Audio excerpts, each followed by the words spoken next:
encuentran con una grieta en diagonal que va por el mortero de pega, o sea que no ha partido el ladrillo, sino que simplemente ha recorrido el cemento que une los ladrillos, es posible pensar en que se puede reparar, siempre que cuando ustedes muevan el muro lo sientan estable. Si ustedes sienten que una parte de ese muro se está moviendo, que se está desplazando, entonces de nuevo hay que recurrir a una visita más técnica para tomar alguna resolución, ¿no? Alguna recomendación de reparación.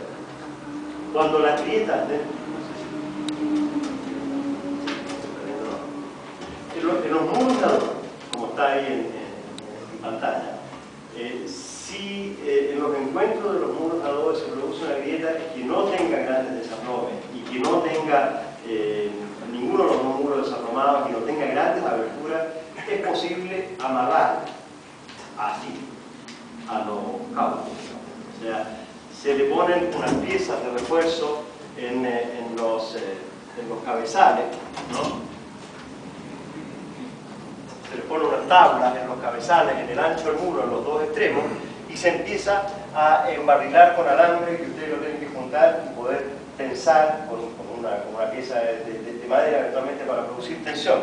Si no ponen la tabla, obviamente en la medida que van poniendo tensión, el alambre va a ir cortando el adobe. La tabla ahí es para poder ejercer la presión. Y esto permite de alguna manera restituir en parte el anclaje entre dos muros que se han fisurado. Ahora, ojo, es para fisuras, para grietas pequeñas. En este caso está dibujada explícitamente una grieta que no pasa hasta abajo y que no está desaplomado. Un muro desaplomado no lo podemos proteger de esta forma. Otra forma es cuando hay un encuentro de muros o en una esquina, es hacer unos anclajes mecánicos que consisten en fabricarse una pieza con madera, como la que está ahí arriba, como una pieza de madera de 2x2, con dos terminales hechos con unas tablas de 3x1 o algo parecido, que mida por lo menos 1,50 m, que ustedes van a insertar en una cabeza del muro y en el cuerpo del otro muro. La van a insertar más o menos hasta entre 1/3 y la mitad del muro, para no cortar completamente el muro. Esto funciona como un corchete. Esto es meterle un corchete a ese muro. Esto hay que hacerlo más o menos distanciado 1 metro entre sí. O sea, partir por arriba, 1 metro más abajo, otro y otro, para que esto funcione como verdaderamente como un corchete, que es un anclaje mecánico. Precauciones que hay que tener. Son de sentido común, pero vale la pena insistirla. Esta solución, no caigan en la tentación de tener el palo así, ponerle la tabla aquí y meterle un clavo así. La madera no se puede conectar clavando en el sentido de la fibra. O sea, se puede, pero con la misma facilidad con la se va a deshacer. Los clavos funcionan cuando son perpendiculares a la madera, por eso esta pieza está clavada lateralmente, ¿no? Lo otro es más fácil de hacer, pero no va a ser.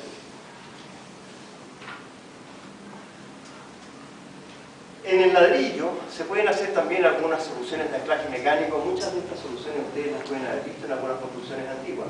No es infrecuente encontrarse con construcciones de 2 o de 3 pisos y ustedes le ven un bonito rosetón y una especie de perno y no saben por qué está ahí, que son el escudo de armas, de no sé qué. Y la verdad es que no es nada más que el cabezal de un tensor que atraviesa el edificio entero y que por otro lado tiene una cruz o algo que permite tensar. O sea, el amarrar la estructura con elementos de acero es posible. El acero tiene una enorme capacidad de resistir a la tracción, entonces se pueden poner elementos más esbeltos como los que están señalados ahí en pantalla. ¿En qué consiste esto? En este caso se hace un corte en el muro en 45 grados, como está ahí, más o menos a 1 metro, un poco más de 1 metro, y se pasa un tensor, ¿no es cierto?, que debiera ser un fierro de media pulgada por lo menos, 12 milímetros, al que se le hace con una tarraja, se le hace hilo en la cabeza, o si quieren van al home center se compran un metro de hilo, porque lo venden hecho hilo, y lo pueden hacer con el hilo. Tienen que tener la precaución de poner estas pletinas, estos cabezales, de un espesor mínimo de unos 5 milímetros, y luego ponerle las tuercas. Eso también hay que ponerlo a un cierto distanciamiento, no basta con poner uno, es recomendable ponerlos de nuevo aproximadamente a 1 metro, y van a permitir restituir esta fractura que se ha producido aquí, que es una fractura de estrabe, que ha tendido a separar estos dos elementos del muro. Ahora, en los muros de albañilería reforzada, que hoy día se llama albañilería confinada, son distintos. La albañilería confinada, como les decía, es aquella en que hay unos pilares y unas cadenas que rodean el paño del muro. Si la grieta no afecta el elemento de hormigón, no es tan severa. Estas grietas en cruz, que son las más frecuentes, en una diagonal o a veces en las dos diagonales, tienen que ver con la deformación del muro en el momento del sismo. El muro se deforma así, ¿no es cierto? Entonces este lado es más largo y se parte así, luego se mueve así y se parte para el otro lado. Tienen que ver, es un tema de geometría, básicamente, digamos, ¿no? Entonces, si esto no ha afectado los elementos de hormigón, es posible reparar de nuevo en primera revisión de que no esté suelto. Si ustedes perciben que hay partes que están sueltas o que se mueven, bueno, hay que pedir de nuevo una visita. Se puede rehacer, ¿no? Pero hay que hacer una visita un poquitito más especializada. Tipos de daños en el hormigón que pudiéramos observar. Primero, fisuras. La fisura es una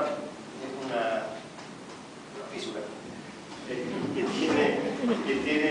que es muy fina, digamos, que tiene, qué sé yo, menos de 1 milímetro de espesor y que normalmente no debe alarmarnos. Muchas veces se producen fisuras en los puntos donde se producen los esfuerzos mayores que a veces no pasan a la estructura, suceden en el estuco. Entonces también la recomendación es ver si es profunda o no es profunda la fisura. A mí me tocó ver hace pocos días atrás en un edificio más bien elegantoso de la comuna de Vitacura, en el piso 10, una fisura con rasgadura del papel mural.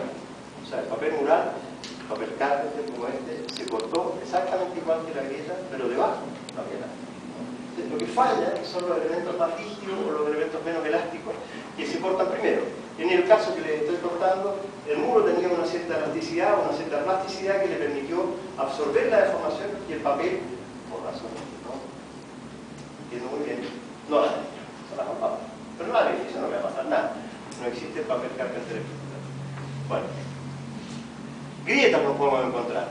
Grietas que tienen 2 o más milímetros, que dejan expuesta la enferradura, que vemos los fierritos, esas ya hay que pedir una inspección de un personaje más técnico.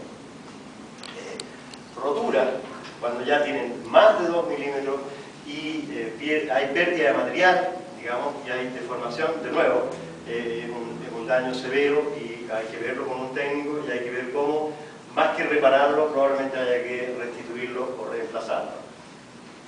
Vaciamientos o pérdidas de elementos de hormigón en los vértices o a veces en algunos puntos aquí abajo se producen, si no dejan la enferradura expuesta, no son dramáticos, ¿no? Se puede restituir.